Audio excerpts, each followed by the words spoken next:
Gilbert Jérôme, vous êtes le secrétaire général adjoint de l'Union confédérale des retraités, c'est-à-dire le bras armé, on pourrait dire, de la CFDT dans le monde de la retraite. Aujourd'hui, comment est-ce que vous sentez que les retraités sont perçus dans la société ?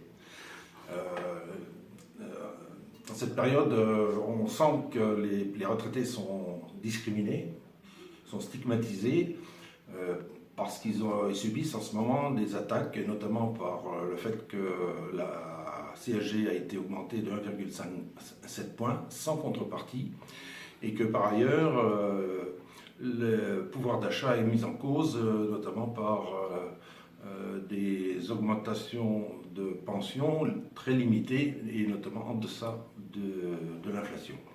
Donc ça, c'est la perception un petit peu de statut matériel. Il y a aussi le statut moral, parce que quand on entend des représentants du gouvernement, y compris le président de la République, on a l'impression qu'il ne porte pas les retraités dans son cœur. Oui, il dit vouloir favoriser le travail, mais il oublie de dire que les retraités ont une place importante dans la société, notamment par le fait qu'ils sont des agents économiques, qu'ils consomment.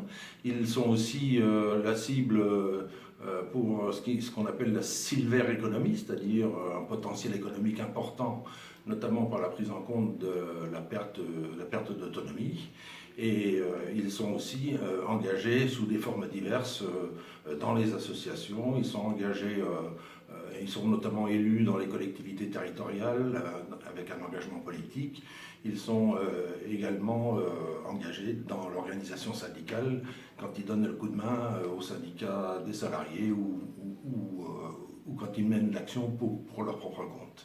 Si on enlevait les retraités justement de toutes les associations qu'il y a sur le territoire, qu'est-ce qui se passerait ? Parce que finalement, ils remplissent une fonction, et une fonction qui compte dans le budget de la nation, mais qui en fait n'est pas reconnue. Oui.